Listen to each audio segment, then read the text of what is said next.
Baka gusto nyong itry mga idol. Tara po, turuan ko po kayo. Let's go!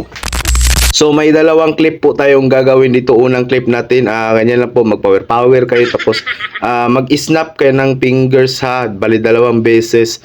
So isa tapos dalawa. At sa pangalawang clip natin, magkunwari na lang kay ginugulat niyo yung isang ikaw ba. Tapos magtaka ka bakit walang tao. Kapag meron ka ng ganyan, new project tayo sa CapCut and then iselect natin yung mga clips natin mga idol, top add. So dito mga idol, scroll tayo sa may unahan kasi mag-split ban tayo idol yung patapos na siyang mag-snap ng kanyang fingers ba. Bali pangalawang snap. No, yan. So pag wala na yung kamay niya sa video, itap niyo yung clip, split. Tapos dito, scroll tayo sa may unahan, dol. Hanapin natin yung paglabas ng isang ikaw, dol. Split natin yan. Tapos yung katabi, i-delete na natin yan, no?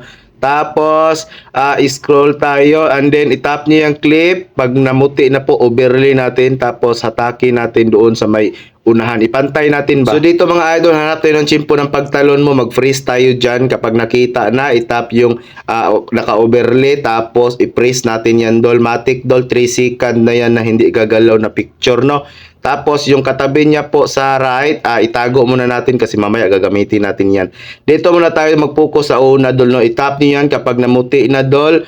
Mask tayo, dol. Tapos piliin natin horizontal, dol. Tapos ikutin natin dilaw na linya, dol. Ilagay natin sa may gitna. Dapat po hindi makat yung kamay ng isa't isa, dol, ha. Feather tayo, tapos 3 or 4 ilagay ninyo. Tap check lang kapag okay na. So kapag okay na, i-try natin, 'di ba? Nakita na kayong dalawa, no? Pero nawala yung isa. Tapos dito itap niyo yung naka-freeze natin, dol. Mag-remove background tayo, dol, para makita yung isa, dol, no.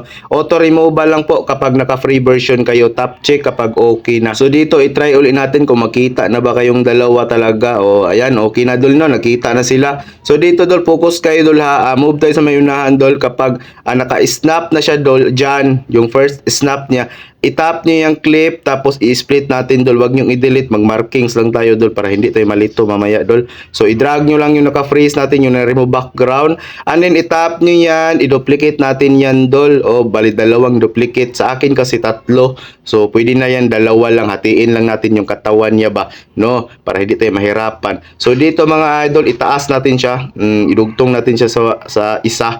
And then yung sobra, hatakin nyo lang, ipantay sa main clip, ha. Oh, ganyan. And then, mag-focus muna tayo dito sa una, dol. Tapos dito, maglagay tayo ng mask. Ayan. So, hatiin natin yung katawan. Ilagay natin sa katawan niya, no. Sa katawan, sa bewang ba? Oh, sa tunga. Tapos, kapag okay na, dol, maglagay na tayo ng keyframe, dol. Unang keyframe. Tapos, sa may dulo din, isa. Oh, ganyan. Keyframe.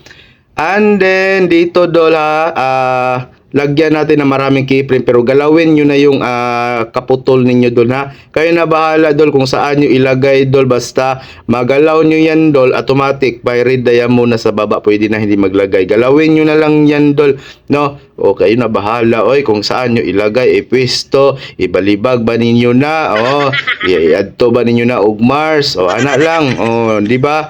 Napaka-basic lang yan. Basta mapuno nyo lang yan ng diamond, okay na yan. Ayan. So, okay na na.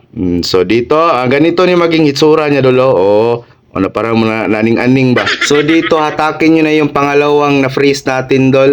Sa baba, ipantay ulit natin doon sa una. Tapos, yung sobra, ipantay natin sa dulo. So, ganyan, no? And then, dito, mga idol, itap nyo kapag namuti. Punta tayo sa mask. Ganun pa rin, horizontal. Tapos, dito, ilagay nyo ulit sa gitna ng bewang ninyo. And then, dito, mga idol, pindutin nyo yung invert para bumaliktad, dol, no? O ganyan. And then kapag okay na, maglagay na naman tayo ng keyframe, dol, sa may dulo at saka sa pikas dulo. So ganyan. And then kapag okay na siya, dol, punuin nyo na naman ng keyframe. Ganun lang din yun kagaya ng kanina, dol, ginawa natin. So ganyan, basta kayo mapuno nyo na lang yan. Magalaw nyo yung kalahati ng katawan ba. Automatic, may redaya muna, pwede hindi maglagay. And then itong kanina yung tinabi natin, isumpay natin, idugtong natin yan sa kuan, ha. So okay na, no, i-play natin, be. So sundan nyo lang po yung mga steps natin, mga idol, panigurado makukuha nyo po talaga. Kunting practice lang po talaga, kunting timing, tapos pa-cute-cute konti. So ganun na no. Pwede na yan export ay. Sana po ay nasundan ninyo no at sana may natutunan. Paki-share na lang ng video mga idol para matulungan ninyo nagpa-practice ba. Salamat. Ayun na mo pag sayaw-sayaw oy, pag-edit na lang tatanan.